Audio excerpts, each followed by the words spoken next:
Dear students, इस video में हम जो चर्चा करने वाले हैं वो मेरे फेवरेट साइकोलॉजिस्ट कार्ल रोजर्स के बारे में करने वाले हैं, क्योंकि इनके आइडियाज़ ने मुझे बहुत अधिक प्रभावित किया है। और ये काउंसलिंग साइकोलॉजी में जो इनका कंट्रीब्यूशन है, ह्यूमनिस्टिक साइकोलॉजी में तो है ही, लेकिन काउंसलिंग साइकोलॉजी में जो इनका कंट्रीब्यूशन है वो उतना कंट्रीब्यूशन किसी का नहीं है। मैस्लोव की तरह ये भी ह्यूमनिस्टिक साइकोलॉजिस्ट हैं, जिन्होंने ह्यूमनिस्टिक साइकोलॉजी के जो कोर आइडियाज हैं वो दिए हैं। ये भी अमेरिकन साइकोलॉजिस्ट हैं और साइकोथेरेपी रिसर्च के भी founding fathers, one of the founding fathers माने जाते हैं। इनके से जो बेसिक क्वेश्चन आता है वो ये है कि पर्सन सेंटर्ड अप्रोच या क्लाइंट सेंटर्ड अप्रोच काउंसलिंग में, साइकोथेरेपी में इन्होंने शुरू किया है, जो पर्सनैलिटी और ह्यूमन रिलेशनशिप को समझने का एक यूनिक अप्रोच था। और ये जो person centred client centred approach है जो इन्होंने शुरू किया, उसका फिर बहुत सारे डिसिप्लिन्स में उसका हमें असर दिखता है। एजुकेशन में जो स्टूडेंट सेंटर लर्निंग है, ऑर्गेनाइजेशंस में जो कस्टमर सेंटर्ड अप्रोच है, कहीं ना कहीं इन सब के जो रूट हैं वो कार्ल रोजर्स के आइडियाज में पाए जाते हैं। वो ये मानते थे कि हमें, इंसानों में, अपने आप को हील करने की और अपनी ग्रोथ की तरफ ध्यान देने की, स्टेप उठाने की एक गजब की क्षमता है, ताकि हमें सेल्फ एक्चुअलाइजेशन तक पहुंच सके। सेल्फ पे इनका बहुत इंपॉर्टेंट कंट्रीब्यूशन है। फोर्थ सेमेस्टर बीएड के सिलेबस में एक जो पूरा पेपर है, अंडरस्टैंडिंग सेल्फ, उसका जो भी आधार है वो इन्हीं के सेल्फ कॉन्सेप्ट के अराउंड है। तो जैसे बिहेवियर के बारे में साइकोडायनेमिक स्कूल कुछ कहता था, बिहेवियरिस्ट कुछ कहते हैं, कॉग्निटिविस्ट कुछ कहते हैं, बट ह्यूमनिस्टिक साइकोलॉजिस्ट खासकर कार्ल रोजर्स ये कह रहे हैं कि इंसान बेसिकली अपनी जो बिहेव करता है वो सेल्फ एक्चुअलाइजिंग टेंडेंसी की वजह से करता है। अपने आप को शेप करने के लिए, सेल्फ एक्चुअलाइजेशन तक पहुंचने के लिए जो कदम उठाता है उसी को हम बिहेवियर कहते हैं, अकॉर्डिंग टू मैस्लो। इंसान जो है वो अपने फेनोमेनल फील्ड से जो उसको स्टिमुलस मिलता रहता है, उससे वो रिएक्ट करता है और वही उसका बिहेवियर के रूप में आता है। तो यहाँ पर एक टर्म उन्होंने यूज किया है, phenomenal field. Phenomenal field basically क्या है? Subjective reality. देखिए, रियलिटी दो तरीके है ना। एक रियलिटी तो ये है कि जो ऑब्जेक्टिवली मेजर की जा सकती है, जैसे अभी का तापमान मेजर किया जा सकता है कि 12 डिग्री है ना। ये सब्जेक्टिव रियलिटी है, सॉरी ऑब्जेक्टिव रियलिटी है कि 12 डिग्री है। मेरे भी थर्मामीटर में 12 डिग्री है, आपके थर्मामीटर में भी 12 डिग्री। लेकिन यदि आप मुझसे पूछे तो मैं बोलूंगा आज बहुत ठंड है। लेकिन कोई एक व्यक्ति जो -5 डिग्री में ही रहता है, वो 12 डिग्री को बोलेगा बहुत अधिक गर्मी है। ये जो मेरी सब्जेक्टिव रियलिटी है वो मेरा फेनोमेनल फील्ड है। जैसे हिमाचल में बहुत लोगों को लगता है कि अमृतसर दूर है और शिमला पास है, क्योंकि शिमला हमारे अपने प्रदेश में है और अमृतसर जो है वो पंजाब में है। अब आप देखें कि हम जो रिएक्ट करते हैं, हम अपने फेनोमेनल फील्ड के साथ रिएक्ट करते हैं। और जो सब्जेक्टिव रियलिटी है, फेनोमेनल फील्ड क्या है? हम जिन चीजों के बारे में अवेयर हैं, जिसमें ऑब्जेक्ट्स हैं, लोग हैं, बिहेवियर हैं, हमारे विचार हैं, हमारे इमेजेस हैं, आइडियाज हैं, उसको उन्होंने फेनोमेनल फील्ड या सब्जेक्टिव रियलिटी कहा है। तो जैसे जैसे इंसान का अपना सेल्फ कॉन्सेप्ट डेवलप होता है, जो फीडबैक मिलती है उस रियलिटी से, मतलब एक तरह से हमारा इन्वायरमेंट है जिसके बारे में हम अवेयर हैं, वही हमारे सेल्फ कॉन्सेप्ट को डेवलप करता है। तो उनके लिए सेल्फ का आइडिया क्या है? सेल्फ बेसिकली क्या है? Organised and consistent set of perception and belief about oneself. मेरा अपने बारे में जो विचार हैं, जो दृष्टि है, उनका जो कुल योग है, उनकी जो पूरी व्यवस्था है, उनका जो कंसिस्टेंट सेट है, उसको, वही मेरा सेल्फ कॉन्सेप्ट है। तो उनके लिए पॉजिटिव सेल्फ कॉन्सेप्ट बहुत इंपॉर्टेंट है और उसी से हमारी इमेज, सेल्फ इमेज भी बनती है। अब रियलिटी से वो मैच करे जरूरी नहीं है। मुझे ऐसा लगता है कि मैं बहुत खराब गाता हूँ, लेकिन लोगों को लग सकता है बहुत अच्छा गाते हैं। लेकिन मेरी जो अपनी सेल्फ कॉन्सेप्ट है वो अपने आप को मेरी बैड सिंगर की है, बेशक वो realities, it's could be other way around also, है ना। मुझे लगता है कि मैं बहुत अच्छा सिंगर हूँ, बट सोसाइटी को लगता है कि मैं बहुत खराब गाता हूँ। तो सेल्फ कॉन्सेप्ट और रियलिटी में पूरी तरह फिट हो जरूरी नहीं है।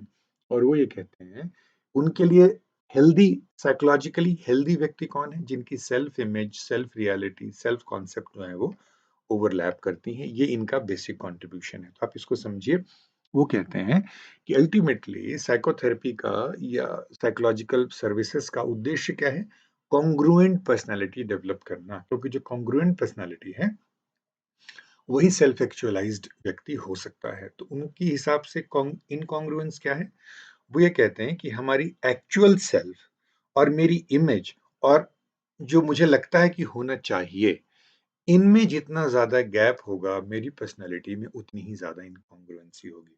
दूसरे शब्दों में इसको मैं समझाता हूँ आपको। मैं जैसा हूँ और मुझे लगता है जैसा मैं हूँ और मुझे लगता है जैसा मुझे होना चाहिए, इनके बीच में गैप जितना ज़्यादा होगा, मेरी पर्सनैलिटी की इनकॉन्ग्रुएंसी उतनी ही ज़्यादा होगी। कॉन्ग्रुएंट पर्सनैलिटी क्या है? जब हमारा जैसा मैं हूँ और जैसा मुझे लगता है कि मैं हूँ और जैसा मुझे लगता है मुझे होना चाहिए, वो बिल्कुल मैच करेगा तो कॉन्ग्रुएंसी है। बट रियल लाइफ में ये कंप्लीट मैचिंग कभी भी पॉसिबल नहीं है। तो ये अगला जो डायग्राम है वो ज़्यादा रियलिस्टिक है। आप देखो इनकॉन्ग्रुएंट में क्या है? सेल्फ इमेज और आइडियल सेल्फ में गैप जो है वो बहुत ज़्यादा है। कॉन्ग्रुएंसी में आप देख रहे हो कि पूरी तरह फुलफिल नहीं होता है। जैसे पिछले डायग्राम में आपने देखा था ना, true self, ideal self, self image इकट्ठा है। इसमें आप देखो कि आप ओवरलैप बढ़ गया है, कंप्लीट कॉन्ग्रुएंसी पॉसिबल नहीं होता। तो इनकॉन्ग्रुएंट पे हम क्या देख रहे हैं कि सेल्फ इमेज आइडियल सेल्फ से डिफरेंट है, थोड़ा सा ओवरलैप है, और यहाँ पर सेल्फ एक्चुअलाइजेशन अर्थात फुलफिलिंग लाइफ जो है वो मुश्किल होगी। बट कॉन्ग्रुएंसी में ऐसा नहीं है। सेल्फ इमेज और आइडियल सेल्फ में सिमिलरिटी ज्यादा है, ओवरलैप ज्यादा है, और ये व्यक्ति सेल्फ एक्चुअलाइजेशन की तरफ ज्यादा बढ़ेगा, और जैसे जैसे बढ़ेगा ओवरलैप जो है वो बढ़ता जाएगा, और धीरे धीरे आइडियल वर्ल्ड में ये दोनों सर्कल जो है वो पिछले डायग्राम जैसे तीनों सर्कल सेम हो जाएंगे। तो आइडिया क्या है कि कंसिस्टेंट और कॉन्ग्रुएंट पर्सनालिटी जितनी होगी, हमारा सेल्फ वर्थ उतना ही ज्यादा होगा, हमको लगेगा कि हम ज्यादा मूल्यवान हैं, ज्यादा वैल्यू, हमारी मेंटल हेल्थ की प्रॉब्लम्स उतनी कम होगी। इसके लिए ज़रूरी है कि लोग हमको पॉजिटिवली देखें और हम भी अपने आप को पॉजिटिवली देखें। We need to be feel valued, respected, treated with affection and loved. इसी के लिए एक बहुत इंपॉर्टेंट टर्म है अनकंडीशनल पॉजिटिव रिगार्ड, जो काउंसलर्स के लिए सबसे इंपॉर्टेंट फ्रेज माना है। और अनकंडीशनल पॉजिटिव रिगार्ड कि दूसरे के प्रति हमारा रिगार्ड पॉजिटिव है। पॉजिटिव का मतलब अच्छा के सेंस में नहीं है, पॉजिटिव का मतलब यहाँ पर ओपन के सेंस में है। जैसे मान लो मेरे काउंसलिंग सेंटर में एक व्यक्ति आया है जो रेपिस्ट है, ड्रग्स बेचता है, और जितने भी तरह के 2 मर्डर करके आया हुआ है। अब उसके लिए मेरे मन में पॉजिटिव भाव तो नहीं होगा, लेकिन पॉजिटिव का मतलब है कि दैट पर्सन कैन चेंज। इस विश्वास के साथ मैं उसके साथ बात करूंगा। This is known as positive regard. Unconditional, क्योंकि आपने देखा होगा हर रिश्ते में आपने अपने पेरेंट्स के हिसाब से सब्जेक्ट नहीं लिए, शादी नहीं की, तो वो आपको घर से निकाल देते। आप देख रहे हो हर रिश्ते में कंडीशंस लगे हैं। तो वो बोल रहा है कि मेरे खुद के विकास के लिए और मेरे क्लाइंट, काउंसलिंग के क्लाइंट के विकास के लिए ज़रूरी है कि मेरा जो उसके प्रति रवैया हो अनकंडीशनल पॉजिटिव रिगार्ड का हो, जहाँ पर व्यक्ति पूरी तरह स्वीकार्य है अपनी कमियों के साथ। वो क्या महसूस करता है, क्या करता है, वो इम्पोर्टेंट नहीं। आपने अपनी लाइफ में भी देखा होगा कि आपकी लाइफ में भी 1 या 2 व्यक्ति ऐसे हैं जिनसे जो आपके अच्छे बुरे सबके बारे में जानते हैं। आप सब कुछ उनसे शेयर करते हैं, क्योंकि आपको पता है वो आदमी आपको जज नहीं करेगा। आप जैसे ही आप उसको वैसे स्वीकार करेंगे। तो रिलेशनशिप, लेकिन वो ऐसा नहीं कि अगला व्यक्ति आपको कंट्रोल कर रहा है। कंट्रोल आप ही कर रहे हैं, बट अगला है आपको एक्सेप्ट कर रहा है, आपको वैल्यू कर रहा है। तो पर्सन सेंटर्ड क्यों कहते हैं? क्योंकि पर्सन जो है, इनके पूरे अप्रोच को, रोजर्स के अप्रोच को पर्सन सेंटर्ड कहते हैं, क्योंकि पूरे डिस्कोर्स के, पूरे इनिशिएटिव के, पूरे इंटरवेंशन के केंद्र में व्यक्ति जो है वो केंद्र में है। और कोई भी रिलेशनशिप जिसमें कि इनकॉन्ग्रुएंस घटती है, चाहे वो हस्बैंड वाइफ की हो, दोस्त की हो, दो भाई बहन की हो, दो बहनों की हो, टीचर स्टूडेंट की हो, जितनी ही इनकॉन्ग्रुएंसी रिड्यूस होगी, उस रिलेशनशिप को उन्होंने कहा थेरेप्यूटिक है, थेरेपी है, इलाज हो रहा है रिश्ते का। जो हमारे मानसिक घाव हैं, जो साइकोलॉजिकल वुंड्स हैं, वो हील हो रहे हैं रोजर्स के अनुसार। और इसके लिए 3 इंपॉर्टेंट चीजें वो बताते हैं। अनकंडीशनल पॉजिटिव रिगार्ड, वो मैं डिस्कस कर चुका हूँ। एम्पैथी, एम्पैथी और सिंपैथी में बेसिक फर्क क्या है? सिंपैथी में होता है I know how you feel, but empathy में I feel how you feel, you know. ये जो डिफरेंस है वो एम्पैथी है। तो रिलेशनशिप में भी, काउंसलिंग को भी उन्होंने रिलेशनशिप ही कहा है। एम्पैथी बहुत इंपॉर्टेंट है और genuineness, you are really there to help that person. तो आप ये चीज़ आपने कम्युनिकेट कर दिया। जब मैं काउंसलर्स की ट्रेनिंग कराता हूँ तो 3 दिन ये चीज़ हम कैसे डेवलप करें उसी पे डिस्कस करते हैं। ये रोजर्स का ही बहुत इंपॉर्टेंट कंट्रीब्यूशन है। अनकंडीशनल पॉजिटिव रिगार्ड, एम्पैथी और जेन्युइननेस, इसी को 3 नेसेसरी एंड सफिशिएंट कंडीशंस कहते हैं। गुड रिलेशनशिप की भी, किसी भी रिलेशनशिप की, काउंसलिंग रिलेशनशिप में तो ये होनी ही चाहिए। आपने रियलाइज किया होगा कि यदि आप ह्यूमन रिलेशनशिप में ये 3 चीजें, जिनके आपके जिनसे भी अच्छे रिश्ते हैं, टीचर से, फ्रेंड से, पेरेंट्स से, आप देखेंगे कि उनमें कहीं न कहीं यही जो रीज़न है। एक चीज़ और वो इस्तेमाल करते हैं, कई बार वार्म्थ एक और जो शब्द है वो इस्तेमाल करते हैं।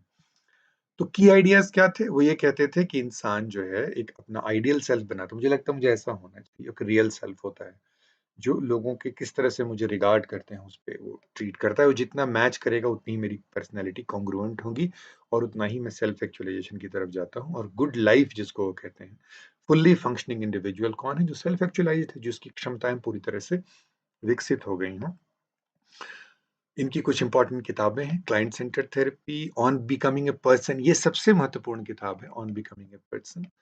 इनके कुछ महत्वपूर्ण कोट्स हैं, जो वो कहते हैं कि जब दुनिया को देखता हूँ तो दुनिया बहुत मुझे पेसिमिस्टिक लगती है, लेकिन जब लोगों की तरफ देखता हूँ तो दुनिया बहुत ऑप्टिमिस्टिक लगती है, क्योंकि लोग, आप देख रहे हो मैस्लोव से इनके आइडियाज मिल रहे हैं, human agency, human will, human motivation, ये इस पे इनका फोकस है। एक और बहुत महत्वपूर्ण कोट है उनका, the good life is a process, not a state of being, its direction, not a destination. ये एक दिशा है, चलना है गुड लाइफ की तरफ, कोई ऐसा लक्ष्य नहीं कि वहां को हम पहुंच जाते हैं। मतलब ये प्रक्रिया सतत बनी रहती है कॉन्ग्रुएंसी अचीव करने की, ताकि हम सेल्फ फुलफिल्ड, सेल्फ एक्चुअलाइज्ड हो सके। वो यात्रा हमारी निरंतर चलती रहती है। तो इनसे जो क्वेश्चन पूछे जाते हैं वो client centred, person centred approach से पूछे जाते हैं, ideal self, self image, self worth, उससे पूछे जाते हैं, और ऑन बिकमिंग ए पर्सन जो किताब है उससे पूछा जाता है।